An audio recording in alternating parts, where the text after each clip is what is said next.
ಸಿದ್ದರಾಮಯ್ಯನವರ ಟೀಮ್ನವ್ರಿಗೂ ಗೊತ್ತಿದೆ ಸಿದ್ದರಾಮಯ್ಯವರು ಬಿಟ್ಟು ಕೊಡಬೇಕಾದಿತ್ತು, ಮತ್ತು ಸಿದ್ದರಾಮಯ್ಯನವರು ಒಬ್ಬ ಸಿದ್ಧಾಂತಬದ್ಧ ನಾಯಕ. ಹಾಗೆಲ್ಲ ಕಾಂಜಿ ಪಿಂಜಿ ಮಾಡಲಿಕ್ಕಿಲ್ಲ ಅಂತ ಅಂದ್ಕೊಂಡಿದ್ದೀವಿ ನಾನು ಅಂದ್ಕೊಂಡಿರೋದು, ನಾನು ಸಿದ್ದರಾಮಯ್ಯನವ್ರು ನೋಡಿದ ರೀತಿಯಲ್ಲಿ. ಆದರೆ ಹಾಗಂತ ಸಿದ್ದರಾಮಯ್ಯನವರು ನಂದು ಮುಗೀತಪ್ಪ ನಾನು ಹೊರಟೋಗ್ಬಿಡ್ತೀನಿ, ಅಲ್ಲಿ ಏನೋ ಸಿದ್ದರಾಮಯ್ಯನ ಉಂಡಿಯಲ್ಲಿ ಕೃಷಿ ಮಾಡ್ಕೊಂಡು ಕೂತ್ಕೋತೀನಿ ಅಂತಂದರೆ ಅಲ್ಲಿ Satish Jarkiholi, K N Rajanna, M B Patil, George, Mahadevappa ಎಲೆಕ್ಷನ್ಗೆ ಸುರಿದಿದ್ದಾರಲ್ಲ ದುಡ್ಡು, ಅವರೇನು ಮಾಡಬೇಕು? ಅವ್ರಿಗೇನಾದರೂ ವ್ಯವಸ್ಥೆ ಮಾಡಬೇಕು. ಹಾಗಿರುವಾಗ ಏನು ವ್ಯವಸ್ಥೆ? ಹಾಗಂತ ಕಾಲರ್ ಹಿಡಿದು ಫೈಟ್ ಮಾಡೋಕ್ಕಾಗತ್ತಾ? ಇಲ್ಲ. ಒನ್ ಲೈನಲ್ಲಿ ಹೇಳ್ಬಿಡ್ತೀನಿ ವೀಕ್ಷಕರೇ, ಇದು ಇಡೀ ಈ ಪ್ರಹಸನದ ಉದ್ದೇಶ ಏನಪ್ಪ ಅಂತಂದರೆ ನಾಳೆ ಡಿ ಕೆ ಶಿವಕುಮಾರ್ ಅವರಿಗೆ ಬೇಕಾಗಿ ಪಟ್ಟ ಬಿಟ್ಟು ಕೊಡಬಹುದಾದೀತು,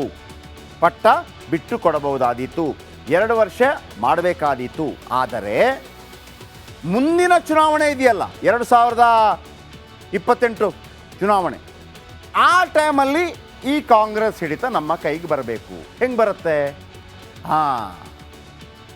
ಆಗ ಕಾಂಗ್ರೆಸ್ನ ಅಧ್ಯಕ್ಷರು ಸಿದ್ದರಾಮಯ್ಯ ಬಣದವರಾಗಿದ್ದರೆ, ಯಾವಾಗ 2028 ಚುನಾವಣೆ ವೇಳೆಗೆ, ಅಂದರೆ ಆಗ ಹಂಗಲ್ಲ. Very simple. ಈಗ ನೋಡಿ, 5 ವರ್ಷ ನಾನೇ ಸಿ ಎಂ ಅಂತಿದ್ದಾರೆ ಸಿದ್ದರಾಮಣ್ಣ ಅಲ್ವಾ? 5 ವರ್ಷ ನಾನೇ ಸಿ ಎಂ, ಆ ಥರನೇ ಹೇಳಬೇಕು. ನಾನು ಅವತ್ತೇ ಹೇಳಿದ್ದೀನಿ, ಇಲ್ಲ 2.5 ವರ್ಷ ಕಳೆದ ನಂತರ ಇನ್ನೊಬ್ಬರು ಬರ್ತಾರೆ ಅಂತ ಒಬ್ಬ ಪ್ರಬುದ್ಧ ನಾಯಕ ಯಾವತ್ತೂ ಅಂತ ಹೇಳಿಕೆಗಳನ್ನು ಕೊಡಬಾರ್ದು. ಆಮೇಲೆ ಈ ಎಮ್ ಎಲ್ ಎಗಳೆಲ್ಲ ಹೇಳ್ತಾರಲ್ಲ, ಅದೇ ಪ್ರಬುದ್ಧತೆ ಇಲ್ಲ ಅಂತ ಹೇಳೋದು ಅದಕ್ಕೇನೆ. ಸಿದ್ದರಾಮಯ್ಯನವರಿಗೆ ಗೊತ್ತಿರುತ್ತೆ ಏನು ಮಾತುಕತೆ ಆಗಿದೆ ಅಂತೇಳಿ, ಡಿ ಕೆ ಶಿವಕುಮಾರ್ ಅವ್ರಿಗೂ ಗೊತ್ತಿದೆ. ಹಾಗಿದ್ರೆ ನೀವು ಕೇಳ್ಬೋದು, ಮೊನ್ನೆ ಎಲ್ಲೋ ಹೇಳಿದ್ರಲ್ಲ, ಇಲ್ಲ ನಾನು ಕೂಲಿ ಮಾಡಿದ್ದೀನಿ, ಅದರ ಏನು ಸಂಬಳ ಸಿಗತ್ತೆ ಅಂತ ಹೇಳಿದ್ರಲ್ವಾ? ಯಾಕೆ ಹೇಳಿದರು ಅಂತಂದರೆ ಅದನ್ನು ಹೈಕಮಾಂಡ್ಗೆ ನೆನಪಿಸುವಂಥ ಕೆಲಸವನ್ನು ಮಾಡಿದರು. ಅಧಿಕಾರ ಹಂಚಿಕೆ ಆಗಿದೆ ಅಂತ D C M D K she ಹಿಂದೆ ಹೇಳಿದರು, ನಿಮ್ಗೆ ಗೊತ್ತಿರ್ಬೋದು. ಅಧಿಕಾರ ಹಂಚಿಕೆ ಆಗಿದೆ ಅಂತ ಹೇಳಿಕೆಯನ್ನು ಕೊಟ್ಟಿದ್ರು.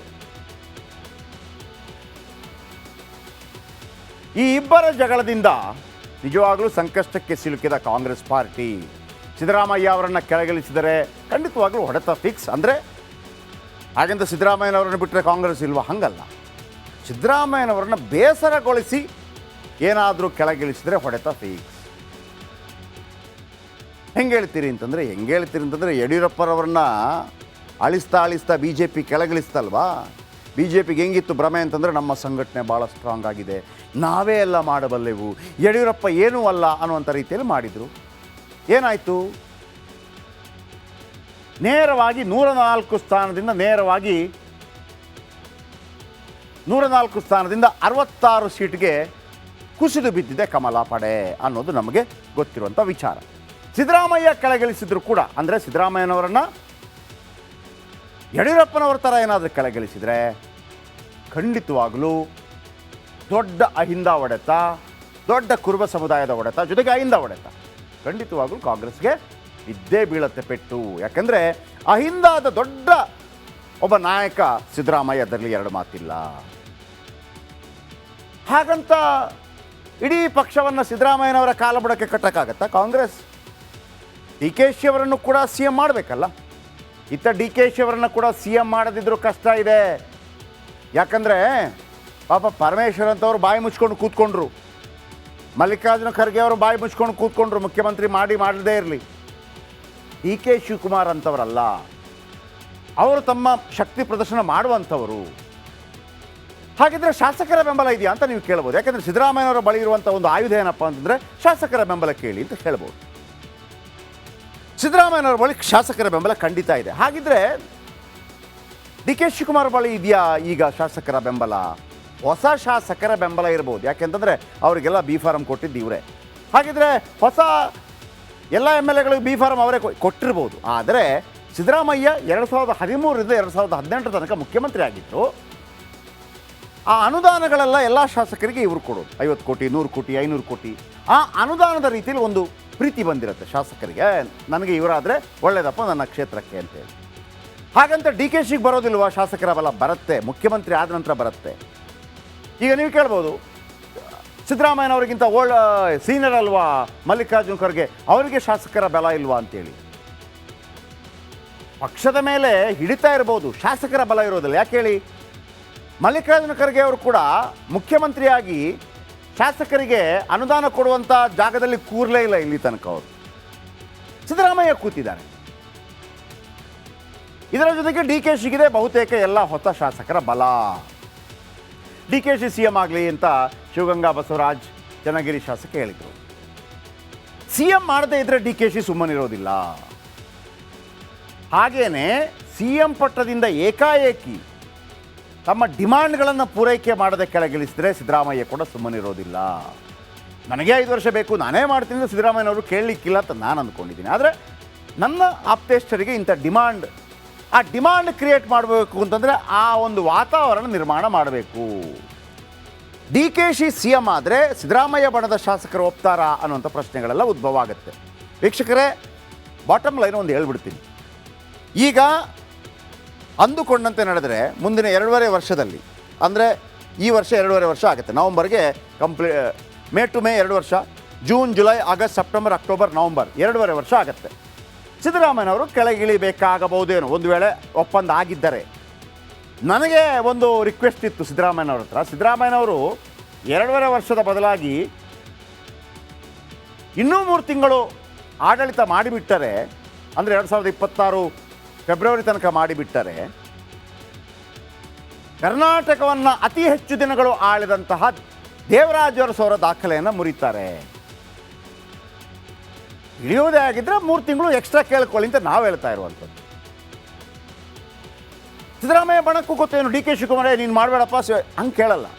ಇಷ್ಟೇ ವೀಕ್ಷಕರೇ, ನವಂಬರ್ನಲ್ಲಿ ನೀವು ಬದಲಾವಣೆ ಮಾಡೋದಿದ್ದರೆ ಕೆ ಪಿ ಸಿ ಸಿ ಅಧ್ಯಕ್ಷ ಸ್ಥಾನವನ್ನು ಸಿದ್ದರಾಮಯ್ಯ ಬಣಕ್ಕೆ ಕೊಟ್ಟುಬಿಡಿ, ಮುಖ್ಯಮಂತ್ರಿ ಅವರನ್ನು ಮಾಡ್ಕೊಳ್ಳಿ. ಹಿಂಗಿರ್ಬೋದು, ಮುಖ್ಯಮಂತ್ರಿ ಡಿ ಕೆ ಆಗಲಿ, ಕೆ ಪಿ ಸಿ ಸಿ ಬಣವನ್ನು ಕೆ ಪಿ ಸಿ ಅಧ್ಯಕ್ಷ ಸ್ಥಾನ ನಮಗೆ ಕೊಡಿ, ಮತ್ತು ಇಂತಿಷ್ಟು ಡಿ ಸಿ ಎಮ್ಮ ಮತ್ತೊಂದು ಮಾಡಿಕೊಡಿ. ಯಾಕೆ ಕೆ ಪಿ ಸಿ ಅಧ್ಯಕ್ಷ ಸ್ಥಾನ ಬೇಕು ಅಂತ ನೀವು ನನ್ನನ್ನು ಪ್ರಶ್ನೆ ಮಾಡಿದರೆ, ಮುಂದಿನ 2.5 ವರ್ಷಗಳಲ್ಲಿ ಮುಂದಿನ ಚುನಾವಣೆ ಬರುತ್ತೆ. ಸಾಧಾರಣವಾಗಿ ಕೆ ಪಿ ಸಿ ಅಧ್ಯಕ್ಷ ಸ್ಥಾನ 3 ವರ್ಷ ಇರುತ್ತೆ. Satish Jarkiholi K P C ಅಧ್ಯಕ್ಷರಾದ್ರೂ ಅಂತ ಇಟ್ಕೊಳ್ಳಿ. ಬಿ ಫಾರಂ ಕೊಡುವುದು, ಸಂಘಟನೆ ಮಾಡೋದು ಎಲ್ಲ ಸತೀಶ್ ಜಾರಕಿಹೊಳಿ ಅವರ ಕೈಗೆ ಬರುತ್ತೆ ಅಥವಾ ಸಿದ್ದರಾಮಯ್ಯ ಟೀಮ್ನ ಕೈಗೆ ಬರುತ್ತೆ. ಆ ಸಂದರ್ಭದಲ್ಲಿ ಏನಾದರೂ ಕಾಂಗ್ರೆಸ್ ಮತ್ತೆ ಅಧಿಕಾರಕ್ಕೆ ಬಂದರೆ ಬಹಳ ಅಥೆಂಟಿಕ್ ಆಗಿ, ನ್ಯಾಯಯುತವಾಗಿ ನಾನು ಮುಖ್ಯಮಂತ್ರಿ ಆಗಬೇಕು ಅಂತ ಕೇಳೋದಕ್ಕೆ ಅವಕಾಶ ಸಿಗುತ್ತೆ. ಅರ್ಥ ಆಗಿತ್ತಲ್ಲ? ಆಗ ಡಿ ಕೆ ಅವರು ನನಗೆ ಮತ್ತೊಮ್ಮೆ ಮಾಡಿದ್ದೆ ಕೇಳಕ್ಕೆ ಬರಲ್ಲ, ನೀವು ಒಮ್ಮೆ ಆದ್ರಲ್ಲ ಅಂತ ಕೇಳ್ಬೋದು. ಈ ಪ್ಲ್ಯಾನಲ್ಲಿ ಕಾಂಗ್ರೆಸ್ ನಡೀತಾ ಇದೆ. That's all. ಕರ್ನಾಟಕವನ್ನು ಅತಿ ಹೆಚ್ಚು ದಿನಗಳು ಆಳಿದಂತಹ ದೇವರಾಜ ಅರಸು ಅವರ ದಾಖಲೆಯನ್ನು ಮುರಿತಾರೆ. ಇಳಿಯೋದೇ ಆಗಿದ್ದರೆ 3 ತಿಂಗಳು ಎಕ್ಸ್ಟ್ರಾ ಕೇಳ್ಕೊಳ್ಳಿ ಅಂತ ನಾವು ಹೇಳ್ತಾ ಇರುವಂಥದ್ದು. ಸಿದ್ದರಾಮಯ್ಯ ಬಣಕ್ಕೂ ಗೊತ್ತೇನು, ಡಿ ಕೆ ಶಿವಕುಮಾರ್ ನೀನು ಮಾಡಬೇಡಪ್ಪ ಹಂಗೆ ಕೇಳಲ್ಲ.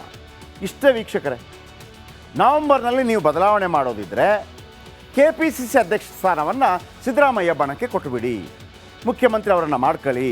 ಹಿಂಗಿರ್ಬೋದು, ಮುಖ್ಯಮಂತ್ರಿ ಡಿ ಕೆ ಆಗಲಿ, ಕೆ ಪಿ ಸಿ ಸಿ ಬಣವನ್ನು ಕೆ ಪಿ ಸಿ ಅಧ್ಯಕ್ಷ ಸ್ಥಾನ ನಮಗೆ ಕೊಡಿ, ಮತ್ತು ಇಂತಿಷ್ಟು ಡಿ ಸಿ ಎಮ್ಮ ಮತ್ತೊಂದು ಮಾಡಿಕೊಡಿ. ಯಾಕೆ ಕೆ ಪಿ ಸಿ ಅಧ್ಯಕ್ಷ ಸ್ಥಾನ ಬೇಕು ಅಂತ ನೀವು ನನ್ನನ್ನು ಪ್ರಶ್ನೆ ಮಾಡಿದರೆ, ಮುಂದಿನ 2.5 ವರ್ಷಗಳಲ್ಲಿ ಮುಂದಿನ ಚುನಾವಣೆ ಬರುತ್ತೆ. ಸಾಧಾರಣವಾಗಿ ಕೆ ಪಿ ಸಿ ಅಧ್ಯಕ್ಷ ಸ್ಥಾನ 3 ವರ್ಷ ಇರುತ್ತೆ. Satish Jarkiholi K P C ಅಧ್ಯಕ್ಷರಾದ್ರೂ ಅಂತ ಇಟ್ಕೊಳ್ಳಿ. ಬಿ ಫಾರಂ ಕೊಡುವುದು, ಸಂಘಟನೆ ಮಾಡೋದು ಎಲ್ಲ ಸತೀಶ್ ಜಾರಕಿಹೊಳಿ ಅವರ ಕೈಗೆ ಬರುತ್ತೆ ಅಥವಾ ಸಿದ್ದರಾಮಯ್ಯ ಟೀಮ್ನ ಕೈಗೆ ಬರುತ್ತೆ. ಆ ಸಂದರ್ಭದಲ್ಲಿ ಏನಾದರೂ ಕಾಂಗ್ರೆಸ್ ಮತ್ತೆ ಅಧಿಕಾರಕ್ಕೆ ಬಂದರೆ ಬಹಳ ಅಥೆಂಟಿಕ್ ಆಗಿ, ನ್ಯಾಯಯುತವಾಗಿ ನಾನು ಮುಖ್ಯಮಂತ್ರಿ ಆಗಬೇಕು ಅಂತ ಕೇಳೋದಕ್ಕೆ ಅವಕಾಶ ಸಿಗುತ್ತೆ. ಅರ್ಥ ಆಗಿತ್ತಲ್ಲ? ಆಗ ಡಿ ಕೆ ಅವರು ನನಗೆ ಮತ್ತೊಮ್ಮೆ ಮಾಡಿದ್ದೆ ಕೇಳಕ್ಕೆ ಬರಲ್ಲ, ನೀವು ಒಮ್ಮೆ ಆದ್ರಲ್ಲ ಅಂತ ಕೇಳ್ಬೋದು. ಈ ಪ್ಲ್ಯಾನಲ್ಲಿ ಕಾಂಗ್ರೆಸ್ ನಡೀತಾ ಇದೆ. That's all.